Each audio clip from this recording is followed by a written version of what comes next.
बिस्मिल्लाहिर्रहमानिर्रहीम। नाज़रीन अस्सलाम वालेकुम। मैं हूँ आपका मेज़बान साबिर शाकिर। आज आपसे कुछ और ख़ित्ते की सूरत हाल पे बात करते हैं। उसका ताल्लुक़ चाइना से है, पाकिस्तान से, अमेरिका से और इंडिया से।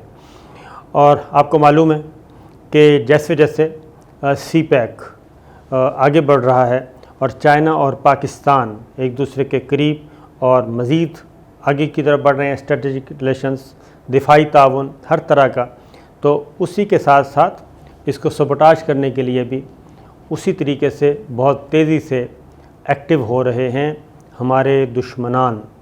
और दुश्मनान कौन हैं, कोई नाम लेने की ज़रूरत नहीं है, सब जानते हैं। तो दुश्मनान क्या कर रहे हैं जनाब? दुश्मनान एक तो प्रोपेगेंडा करते हैं, और प्रोपेगेंडा ऐसा करते हैं कि ये तासुर देने की कोशिश करते हैं कि जनाब जो सी पैक है और चाइना और पाकिस्तान के जो ताल्लुक़ात हैं वो जारहाना किस्म के हैं, उसमें जारहियत पसंदी है, और उसको नाम देने की कोशिश करते हैं। फिर बराह रास्त जंग में, बराह रास्त लड़ाई में तो हम काबू आ नहीं रहे, ना चाइना काबू आ रहा है, ना पाकिस्तान काबू आ रहा है।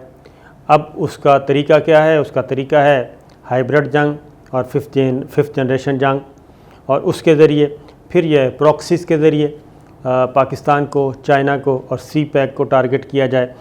और ये बहुत अरसे से एक कोशिश हो रही है, प्लान हो रहा है। फिर एग्रीमेंट्स भी हो रहे हैं चाइना कह रहा हूँ, अमेरिका और इंडिया के दरमियान बहुत सारा अहम दिफाई माहदे भी हो रहे हैं, और उसको काउंटर करने के लिए पाकिस्तान और चाइना भी कर रहे हैं। और पाकिस्तान और चाइना का जो अंडरस्टैंडिंग लेवल है वो ज़ाहिर है वो किसी भी दूसरे दो मुल्कों के मुकाबले में कहीं ज़्यादा बेहतर है। अमेरिका और इंडिया ये तो अभी नए नए पार्टनर बने हैं, और इंडिया ज़ाहिर है जो इंडिया की सोच है अजीत डोवल और नरेंद्र मोदी और एक हिंदुत्व का, वो अपनी ख़ास एक तासुब से बाहर नहीं निकलते।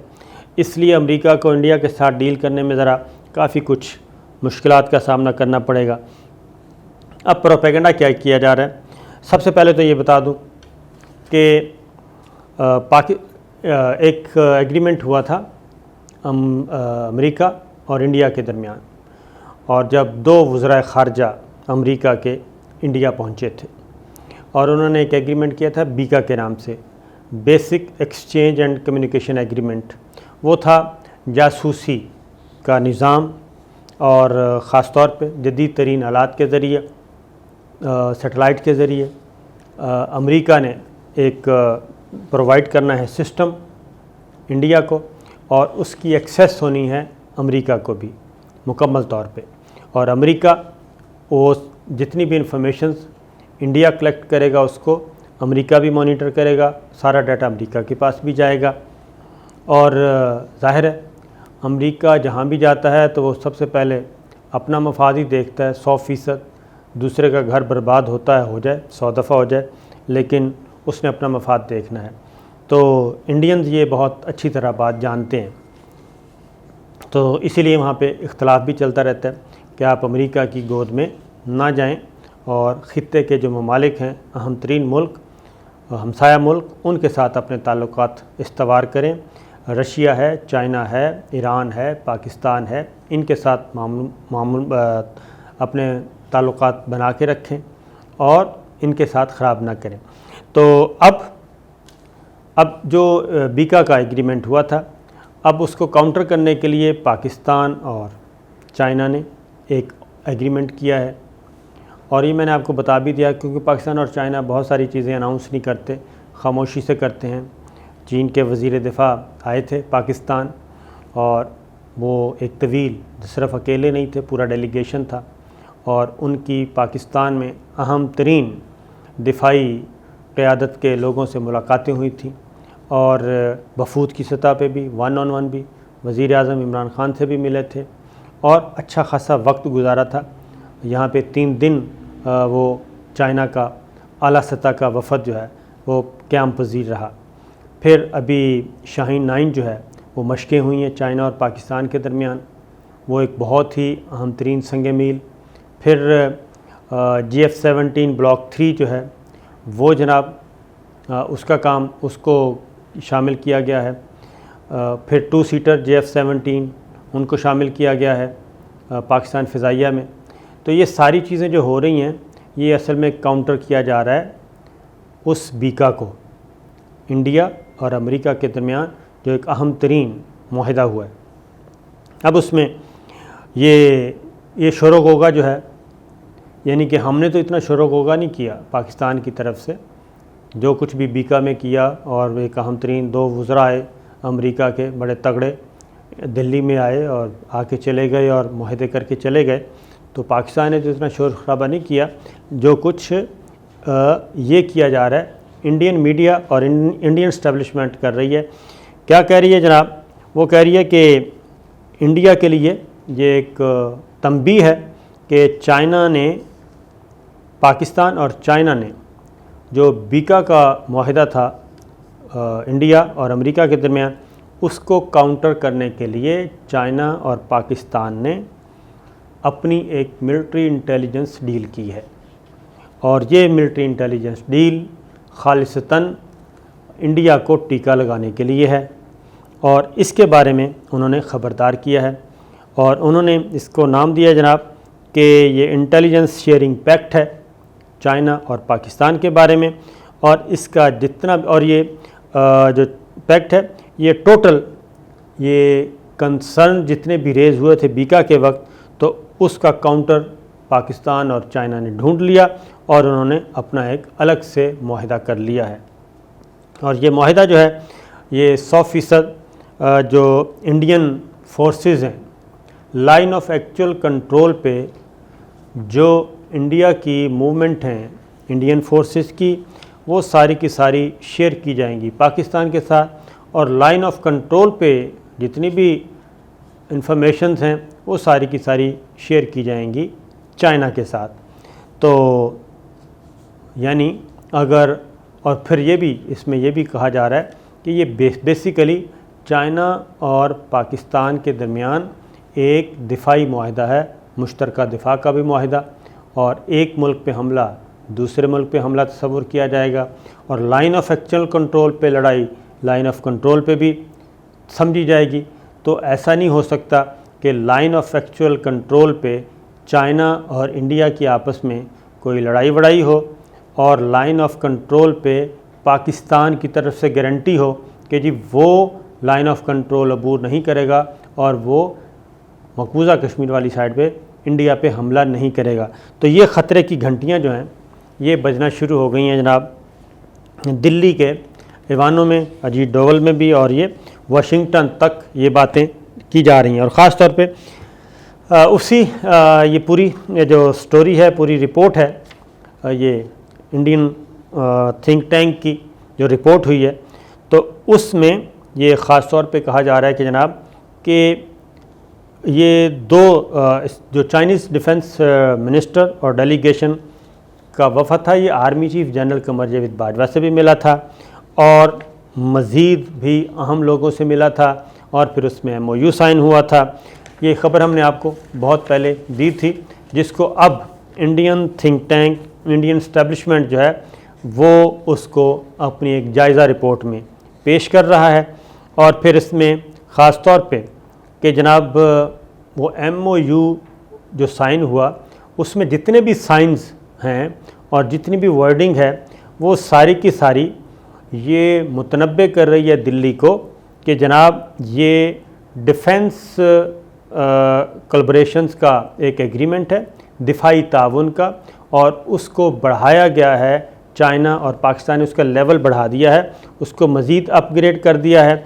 और ये सारी चीज़ें जो हैं ये, और इसमें जिस तरीके से इस दुश्मनों की ख़ास तौर पे जो एक मुश्तरका दुश्मन का ज़िक्र किया गया है, तो मुश्तरका दुश्मन ख़ास तौर पे वो कहते हैं जनाब चाइना और पाकिस्तान का एक ही मुश्तरका दुश्मन है इस वक्त, वो है इंडिया।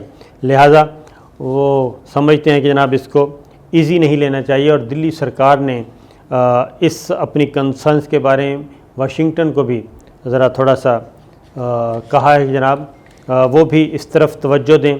और इंडिया का मैं आपको बता दूं कि एक तरफ वो ये काम कर रहा है, दूसरी तरफ वो चाइना का मिन्नत समाजत भी कर रहा है पसे पर्दा कि जनाब कुछ हमें दे दें, क्या कहना चाहिए, फेस सेविंग के लिए कुछ ऐसे इकदाम कर दें कि जिससे हमें इंटरनल प्रेशर ज़रा थोड़ा सा कम हो, लेकिन ये लग रहा है कि जनाब ऐसा चाइना की तरफ से ज़ाहिर है नहीं होगा। और फिर ख़ास तौर पे इस पूरी जायज़ा रिपोर्ट में जनाब जो चीज़ ख़ास बार बार पेश की गई है वो बीका पे उन्होंने कहा जी बड़ा खुश हुए थे हम कि जनाब पता नहीं कितना बड़ा तीर मार लिया, लेकिन बीका को ये जो चाइना और पाकिस्तान के दरमियान ये इंटेलिजेंस शेयरिंग पैक्ट हुआ है, ये बीका को उड़ा के उसने रख दिया है। और इतना फ़ायदा शायद हमें बीका का ना हो जितना इस मामले में हुआ है।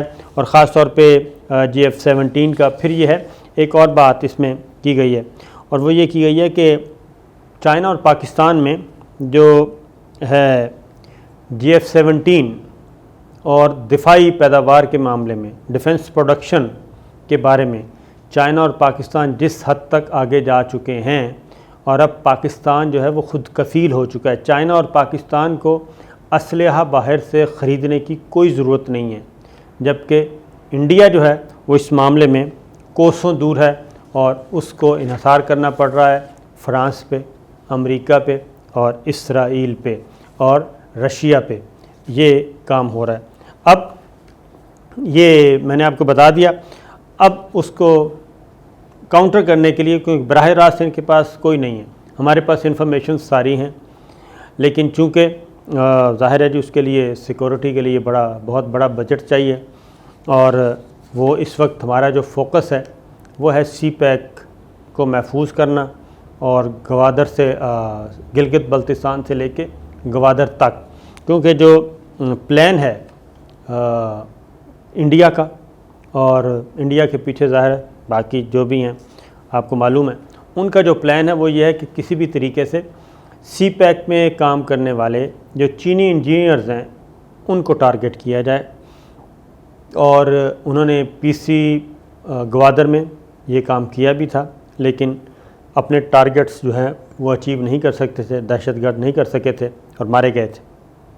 फिर कराची में चीनी कौंसलेट खाना वहाँ पे हमला किया था और वहाँ पे भी टारगेट अचीव नहीं हो सका था। फिर कराची स्टॉक एक्सचेंज वहाँ पे बंदे भेजे, दहशतगर्द भेजे, वो टारगेट अचीव नहीं हुआ।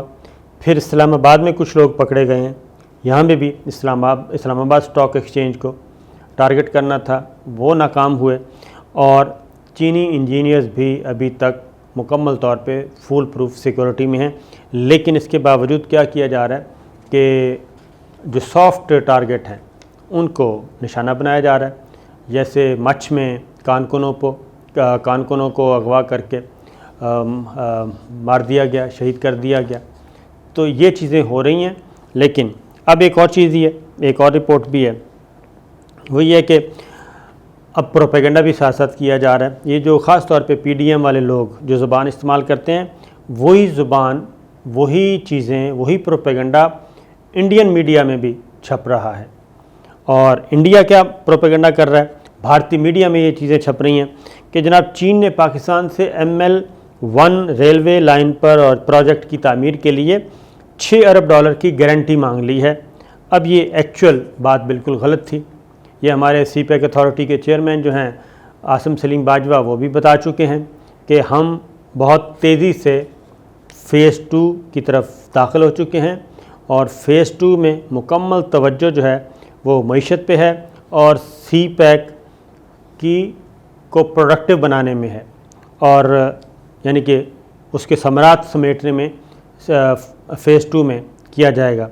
और प्राइम मिनिस्टर इमरान खान कह चुके हैं, हमारे वज़ीर ख़ारजा कह चुके हैं, लेकिन ये प्रोपेगेंडा एक भारतीय मीडिया कर रहा है और दूसरा हमारे यहाँ अपोजिशन कर रही है, एक ही ज़ुबान बोल रही है। जबकि चीन के वज़ारत ख़ारजा के तर्जुमान वो भी ऐसी तमाम चीज़ों की तरदीद कर रहे हैं और वो कह रहे हैं कि जनाब ऐसी ख़बरों में कोई सदाकत नहीं, बल्कि चीन की पाक चीन इक़्तिसादी राहदारी में इन्वेस्टमेंट में कमी नहीं बल्कि मज़ीद इजाफ़ा हुआ है सरमायाकारी में। और ML1 जो मंसूबा है ये पेशावर से कराची तक है और ये 1872 किलोमीटर तवील है और ये अक्टूबर में ML मंसूबे पर आने वाली लागत जो है माली मुआवनत के हवाले से एक अहम इजलास भी हुआ और इसको फ़ाइनल भी हो चुका है, हतमी शक्ल इख्तियार कर चुका है ये मुआहदा। लेकिन असल मसला वही है कि ग्वादर को एक तो हिट करना है, वो उसमें कामयाब नहीं हो रहे, फिर हवाई अड्डे और बंदरगाहों के इर्द गिर्द हम जो बाड़ लगा रहे हैं वो सारी की सारी चीज़ों को ये सबोटाज करना चाहते हैं। और हमारा जो एक ही 1 पॉइंट एजेंडा है वो यही है कि जनाब हमने सी पैक को और खा वो इक्तिसाद वो बर्री रास्ता है या बहरी, इस रूट को हमने महफूज करना है और उसी को ख़ास तौर पे ये कर रहे हैं। लेकिन गवादर शहर को पे भी सिक्योरिटी बढ़ा दी गई है और गवादर शहर की सिक्योरिटी बढ़ रही है। उसको इंडियन मीडिया कैसे रिपोर्ट कर रहा है, वो ये कर रहा है कि जनाब उसको एक जेल में बदल दिया गया है। वो क्योंकि ज़ाहिर है जी, जैसे जैसे सिक्योरिटी सख्त होगी तो दहशत गर्दों का दाखिला उतना ही मुश्किल हो जाएगा। तो ये प्रोपेगेंडा भी साथ साथ चल रहा है ताकि बलूचिस्तान में अनरेस्ट पैदा हो पब्लिक में, तो ये ऐसा है नहीं। फिर अगली वजह जो है वो है रूस और भारत के दरमियान जो दूरियां हैं वो बहुत हद तक, काफ़ी हद तक बल्कि ये फासले बढ़ चुके हैं और उन फासलों के बढ़ने की वजह एक ही है कि जो इंडिया है वो जनाब मगरब की तरफ देख रहा है मशरिक़ को छोड़कर, और अब वो मशरिक़ के बजाय उसका रुख़ अनवर मगरब और मगरबी ममालिक की तरफ हो गया है। वो जापान और अमेरिका और ऑस्ट्रेलिया वो उनकी तरफ देख रहा है कि शायद उनकी बदौलत इंडिया का जो अंदर से खोखलापन है वो ख़त्म हो सके, लेकिन ऐसा हो नहीं रहा। और ये क्यों नहीं हो रहा, इंशाल्लाह हम अगली किसी वीडियो में भी इस बारे में आपसे डिटेल डिस्कशन करेंगे। फ़िल वक्त इतना ही, इजाज़त दीजिए, अल्लाह हाफ़िज़।